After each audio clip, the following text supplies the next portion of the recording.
Hello, everyone, and welcome to another episode of Wisdom Chat. I'm Phil Holdsworth, founder of Aurum Gold, and your host today.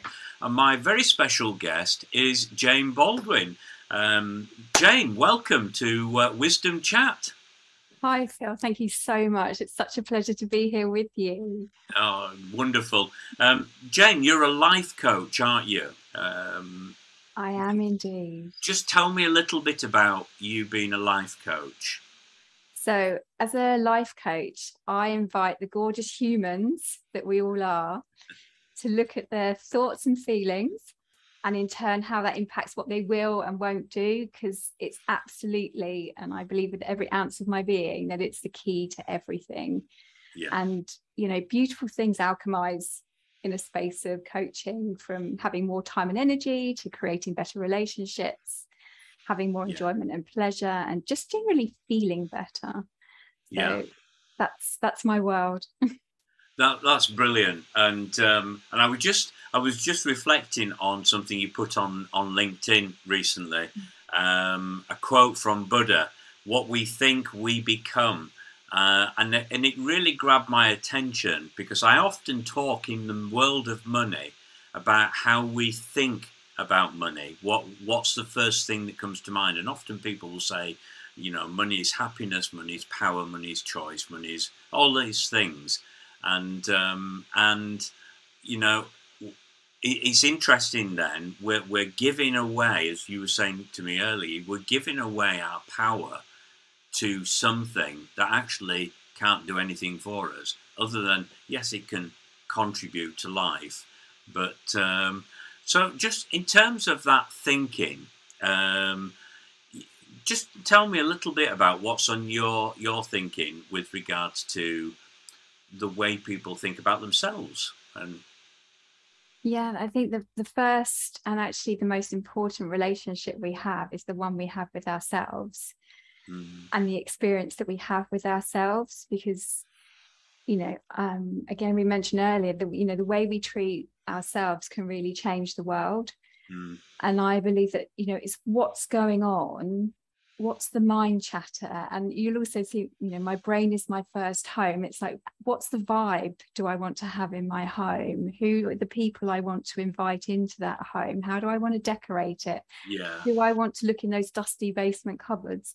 It's like, what is that overall vibe? If I had a party, who would I invite in? And to me, that is the first relationship, because it's when you're mentioning about with the money, it was really fascinating to listen to you speak about that, because you say that, they give their power away. They'll think about money as something that's going to help them feel happy or help them feel powerful. And they attach that to the money. And that is such a critical thing to say, because the way we think about something, our thoughts create our feelings.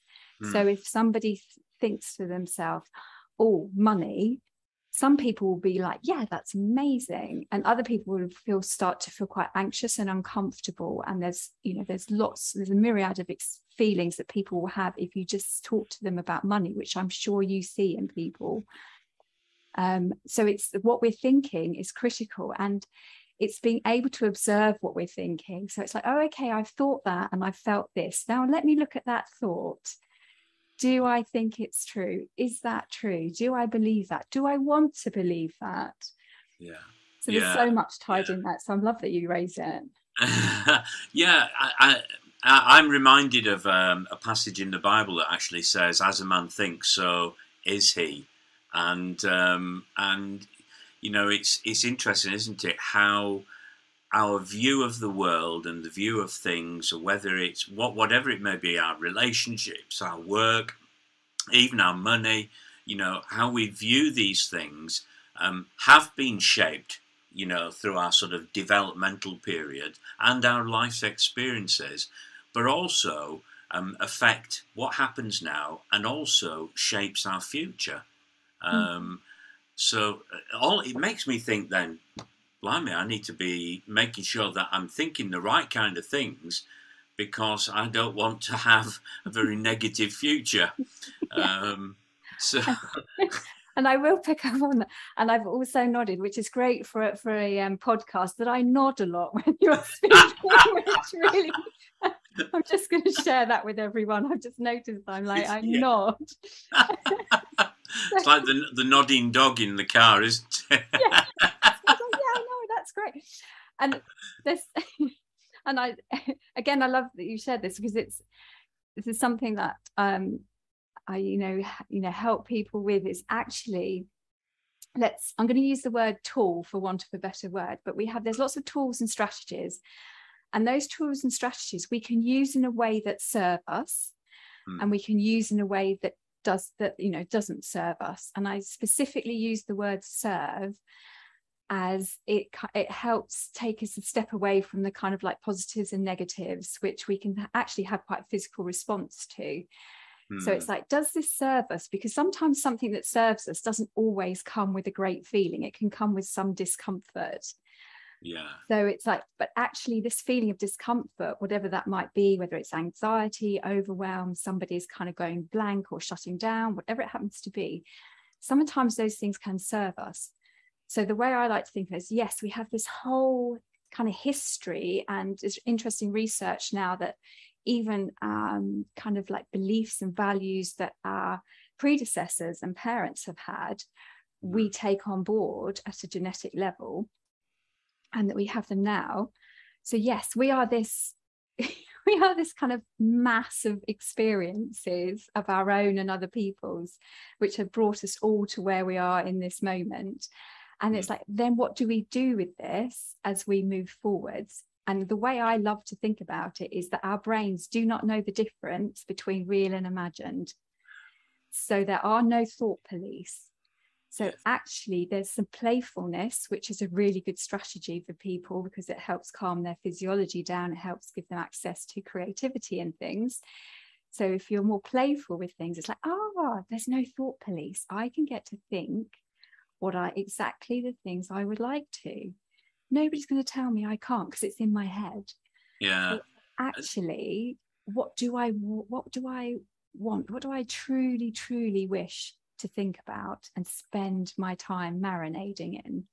Yeah, I like that, the thought police. I like that. I just have this little picture of, these little characters in your mind going around going, you can think whatever you want to think. Or, no, you can't think that.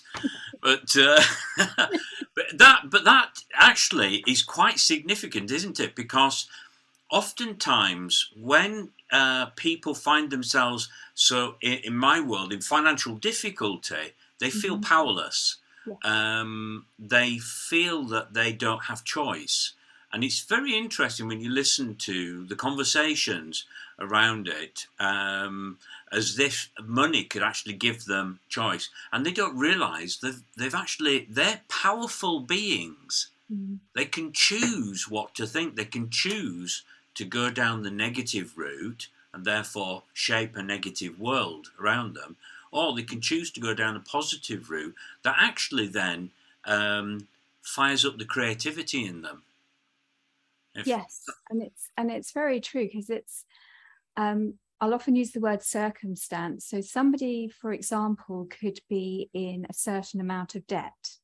Now, one person, that they could be really struggling with that. And I talk about these things very much from a point of kindness and without judgment. And I think that's very important for people, because we're very, very good at judging ourselves. We're human beings having a human experience. We are wired to make judgments, and that doesn't always serve us in some situations, because it's like another layer that we love to put on things. So it's just, so to go back to your example, somebody could be in debt. That's a circumstance, and by that I mean everybody would agree on it. Yeah. And different people will think about it in different ways. One person could view that debt, and for them it's a real struggle to their thinking and the feeling and the things they will and won't do around that debt is really difficult for them. Somebody else could have exactly the same amount of debt and they don't have an issue with it whatsoever. That is so true, and I've come across people like that. But yeah, it's... So I think, and again, as you were saying, it's this So one person can have that. So their nervous system is in, has a physical response, has a reaction to being in that debt. And when they're in that, people, perhaps have this fight or flight. There's all sorts of variations around that, tend and befriend. There's all sorts of things that people go into when they're in this space of their nervous system having been activated. And when it is, they lose access to that part of their brain that can do the problem solving, that can be creative. So they actually lose access to that. So by, with the work that you're doing, you help them to calm around that so that they then can access that part of their brain that goes, actually, let's look and explore what all the possible solutions could be. And I always come from a point of actually honor how you're feeling about a situation. Don't try and push that beach ball underneath the sea, because it's going to pop up with force. So acknowledge how you're feeling about any situation. Allow the feeling to complete in a healthy way.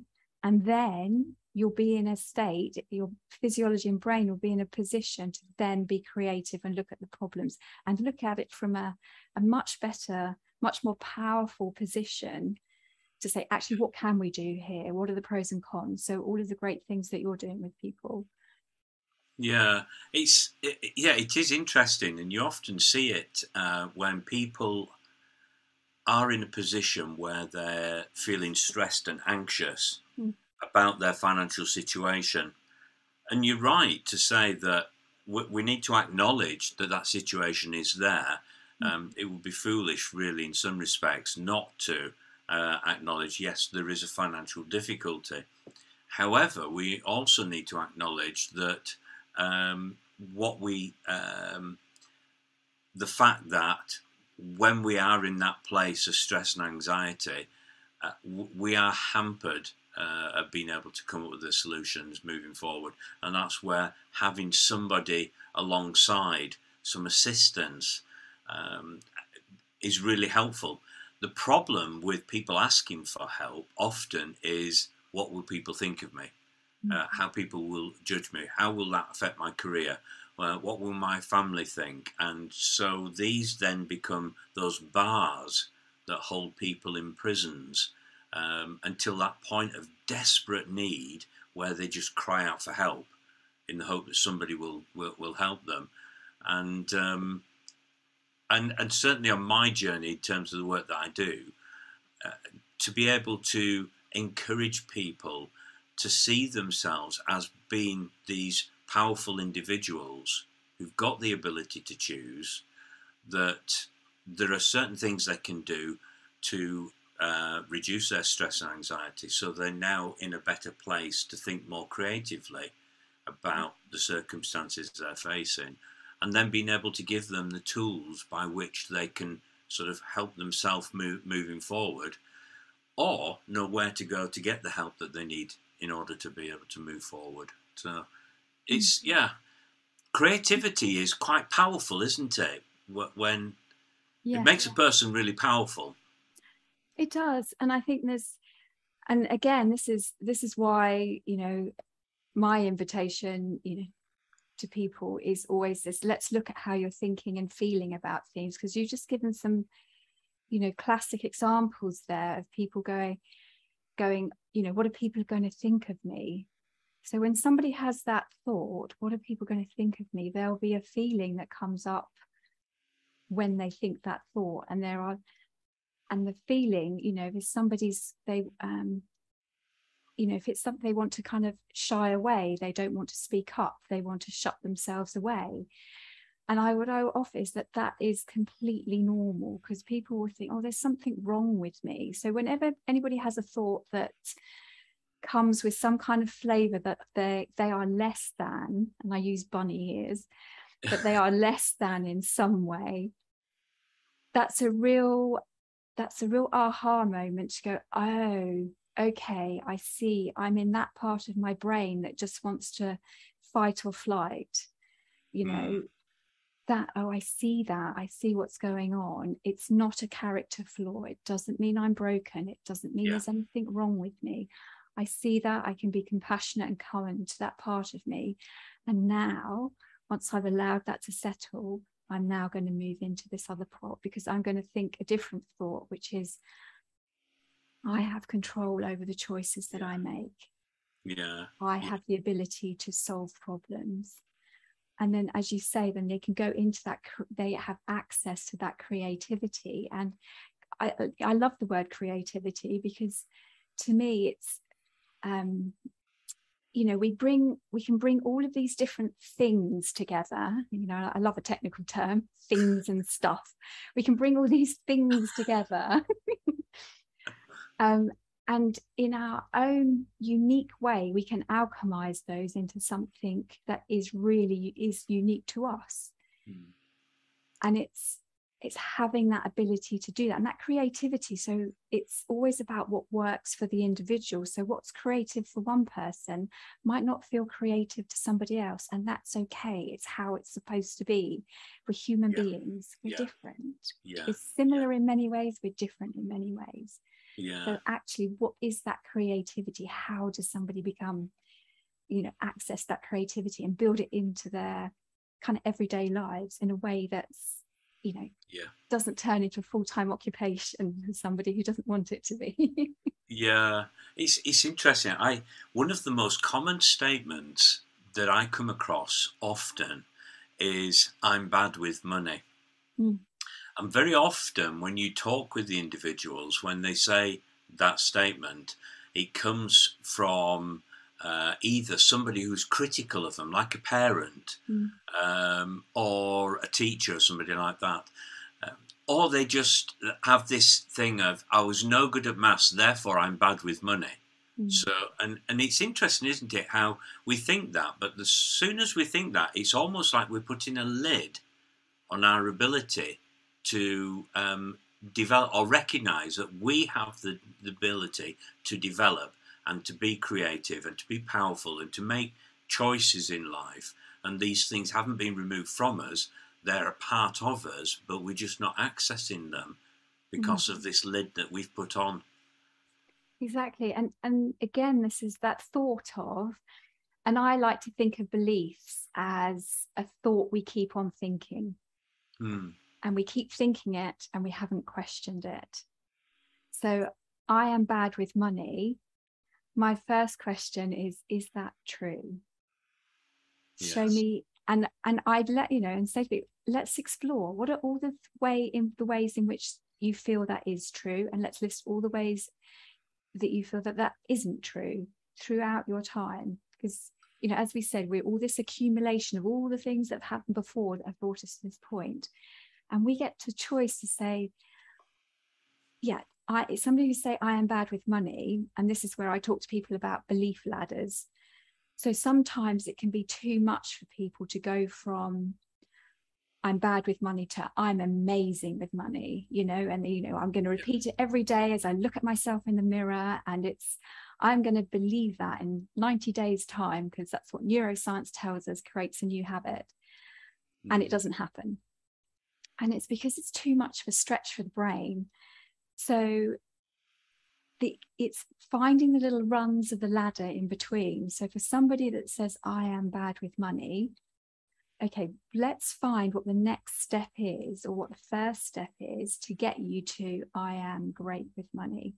And for somebody, it could be, there is money. So that their brain can't argue, there is money in the world. We have bits of paper, we have bits of metal, we have numbers on a screen. There is money. And then once they get comfortable with that, it could be, there are different ways of dealing with money. There are different ways of being around money. Whatever it is for that person, it's having these kind of belief ladders. But the first point is to go, oh, I'm filtering everything that comes in through this lens of, I am bad with money. And because of the way my brain works, it wants to look for all of the evidence that supports that statement. So we have, you know, it's that actively, let me look for other evidence to say, actually, these are the reasons why I am good with money. Even if there's only one, start with one thing, small, sweet steps, brilliant. Yeah.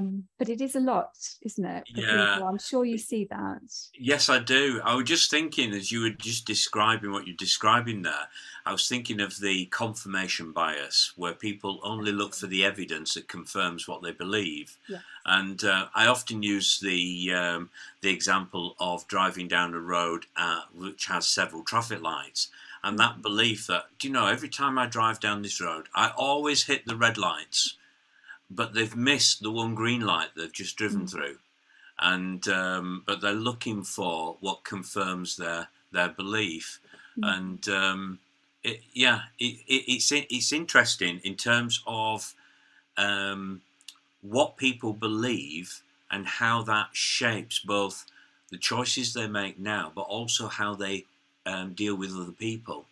And it's interesting. There's one thing to do with somebody who's been brought up in an environment where they were shown how important it is to help other people, and they would see it as part of their responsibility. I can do my part to help other people, and so they would be generous, and they would give their money or whatever it may be.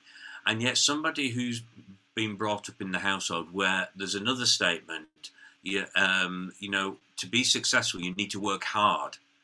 So we have this notion we've got to work hard. So if you're brought up in an environment where you're working hard, then maybe your view is, I won't give to you because that takes away from you needing to work hard to help yourself. And it's these beliefs that people have that then impact other people, not just themselves. So it might impact their family, it might impact their colleagues at work, it might impact their relationships in society, friendships and community, and so on, how they view things around them. Is that's something that you come across with the belief structure? And Yes, absolutely. I think of it as the ripple effect. right. So, for example, somebody coming to one of your programs, the choice of being there, and then what they do with that information and what they do with the tools and strategies you give them will have a ripple effect to them and those around them. And it also has an impact on the trajectory of their life, where their life will go to next. And I love to think about that, because actually, again, this is like, you know, the way we treat ourselves can change the world. It's very much, if we look after ourselves, if we do that, take that responsibility for ourselves in a way that serves us. So again, I spoke about this, we can use things in ways that serve us and ways that don't serve us. So if we use that strategy in a way that serves us, we have we can change the trajectory that we're going in. So for somebody who perhaps is struggling with their finances, rather than that going in further in a direction that they really don't want it to, they can change that trajectory so that their finances start going in the direction that they truly want them to be. And that we have that inner responsibility to say, actually, the choices and decisions and how I treat myself and the way I think about things, the way I look at things, and the help I ask for and the support I give other people, and all of those things changes. It just ripples out from us to, you know, the way we treat ourselves, the way we treat our loved ones around us, the way we treat our wider communities, the way we treat the planet. To me, there's such a huge ripple effect to somebody working with themselves. I can really attest to that, Jane, because quite a few years ago, there was a period of time where I went through 3 redundancies in 2 years. And the first time I was made redundant, I kind of just took it in my stride, and I thought, right, well, I've just got to get another job. And so I set about doing all the things you would do to get another job, and got into employment again, and then found myself being made redundant. I hadn't been there that long, and being made redundant. And it was at that point I felt like I had no value. I had no worth. I knew I was taking a bit of a nosedive. I was spiraling downwards, out of control in a sense. But what I noticed as well was how I was feeling. It was then impacting my wife, and together we kept bringing each other down. Not because we purposely did that, but it was just how we were and how we were feeling. So I still went about searching for work and so on, and got back into employment. But the third time I was made redundant, I decided, I made a conscious decision at that point. I'm not going to think like I did before. That was too dark. I don't want to go there. I am determined that I'm going to think differently. And I decided, I know, I've got a new job. And that new job is to get a job. And so I said to my wife, I've got a new job. And she says, oh, what's that? And I said, it's to get a job. And she went, oh. And I said, no, come Monday morning, got my suit on, CVs in a case, my sandwiches. I says, I'll see you tonight when I finish work. And I determined that that's what I was going to do. My job was to go out there and get a job. And it had a profound impact on my own psychology and my own emotional well-being, but also on my family. So this ripple effect that you talk about, I could actually see both the negative, how that can impact those around you, but also the positive. So instead of going that downward spiral, we were very positive. Together we were very positive about this situation. And had I not done that, I don't think I'd be doing what I'm doing today. And you know, I absolutely honour you for that story, because there's so many amazing and beautiful things tied up in that story, and my heart goes out to you as well for having to go through those things. So thank you for sharing that. No, well, thank you. But I'm just thinking in terms of, you know, the work that you do and the people you work with, and the kind of things that you help them with. You're talking about, you know, what lights people up in their lives. And that's something quite important to you. It's about inspiration, aspirations. Absolutely. And I think, so I am gonna come back to that lights me up. There's a couple of things I'd love to just touch on from what you were sharing as well, is that to me, you had that thought, my job is to find a job, that is my job. Yeah. And that gave you a feeling of determination. And from that point of determination, you were then able to take certain actions around applying for jobs. And you did it with a very different energy than had you thought, I've been made redundant 3 times, this is, you know, 2 times, this is never going to work. So you're approaching something with a very different energy. So that's, to me, that's, as a coach, that's one of the things I'm doing with people. That's why I say I invite you to look at what you're thinking and feeling, and in turn what you will and won't do. Because you've created a very different result by going from what you were thinking, what you were feeling, what you were then prepared to do. You created the result that you did of what you now do. And that's very different than had you been thinking about, if you'd had a different thought that took you off in a different direction. So that's why, to me, this is so key. This is the key to everything. What you think and feel impacts what you will and won't do, and in turn creates the results that you get. So I wanted to touch on that. And the other thing that you were saying about this ripple effect, this comes from what's known as systems theory. And it's, if you change one element in the system, the other elements in that system will respond to that change. So a system could be the relationship that you have with your partner, with your wife. And it's like, actually, you then changed. And because you changed, she then changed, because she responded to the change you made. And again, to me, this is absolutely fundamental, because people will say, so say I'm coaching somebody around their relationship with their partner, and they'll say, do you not want to see both of us together? It's like, no, I can talk to you, and coach you, and then let's see what the ripple effect is that, of that is in your relationship, because the other person in the relationship will respond to that.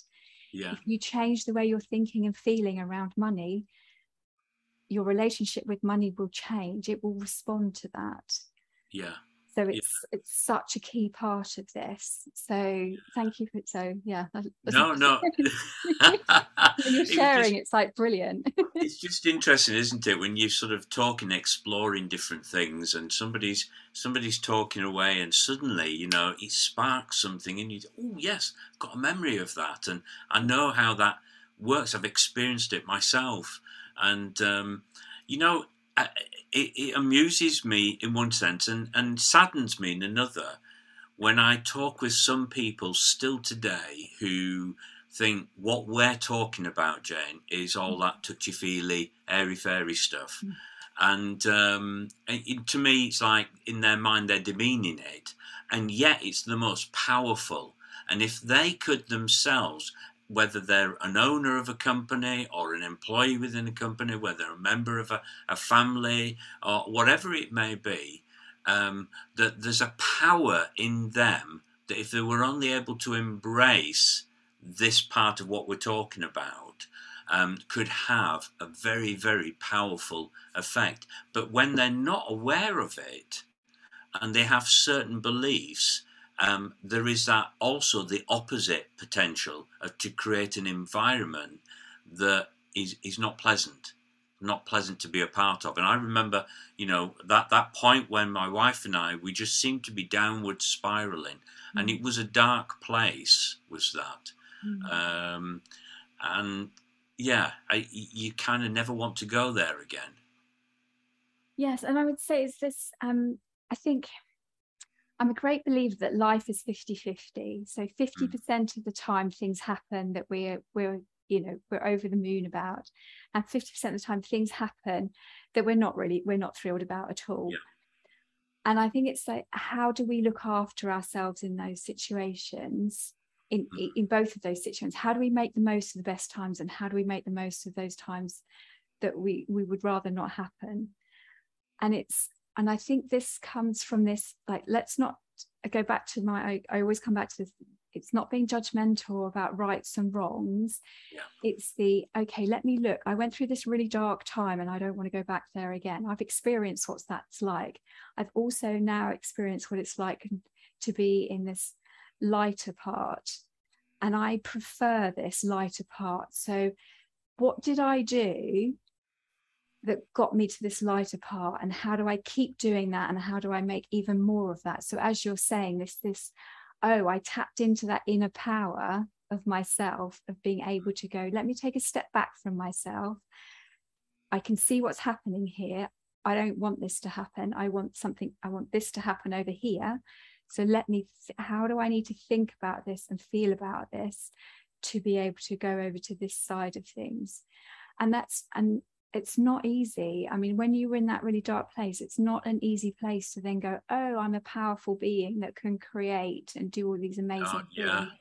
Just to say, Jane, while I was in that place, there were some really nice people who come along and say very encouraging things. Yeah.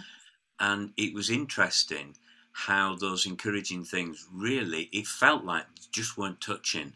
They weren't, and because it was an outside thing coming in, and something needed to change internally within me. That's what I came to the conclusion of. Yeah, and I think it's really good to normalize that and say, it's, when people, and I expect you see this at times, is that when people are in the most need of help, they are often in the least position to be able to feel as though they're able to ask for help, to feel like they're resourced enough to be able to do it, to be able to say, I'm struggling, I need help. And I think that, in both the work that we do can be challenging, because we know we can help people. Yeah. And it's like, come and have a chat. Yeah. We know that position. And I would also say as well, kind of in my world, people think people only come for coaching when there's this humongous problem, but some problems are good to have, you know. Yeah. So I say to people, please don't, you know, preferably don't bring me the burnt cake. Come to me before the cake is burnt. Equally, if you've got a cake that looks amazing and you want more of it, and you want cherries on top and strawberries and cream around the edges, then bring it to me as well, because we can make that happen too. So it's the same, you know, it's both sides, it's two sides of the coin, isn't it? Like one side where things are actually the problems and making people feel a bit icky and jangly and they don't like it, and the other side of the coin is actually, I like this and I want more of it. And this is the light, you know, what lights people up. Yeah, well, this is the problem we have now, and that is we've run out of time. But you know, but I love those analogies that you come up with, and I can identify with them as well, and I hope our listeners can. And Jane, just in wrapping up. If somebody wanted to talk further with you, you're a lovely person. You've got such a sort of like a gentleness and encouragement about you that I could well imagine the people who have experienced time with yourself will have gone away feeling so much better about themselves. How would they get hold of you? Thank you for those words, Phil. That's really kind of you. You are such a star. I hope everyone's I hope our listeners are hearing this. You are such a star. I think that the simplest way is take a look at my website, which is www.janebaldwin.co.uk, and you can get hold of me through there. All of my LinkedIn socials and things are on there. So that's brilliant. Thank you for the invitation to share that. No, it's been an absolute pleasure talking with you, Jane. I really do appreciate it. I appreciate your time, and I wish you all the best in the work that you do. And hopefully we'll get to chat again sometime and explore some other things as well. So, Jane, thank you so much for joining me on Wisdom Chat today. And thank you, Phil. As I say, you're a superstar. Yeah. I'll just pause on that one for a moment. Thank you very much, Jane. You take care. You too.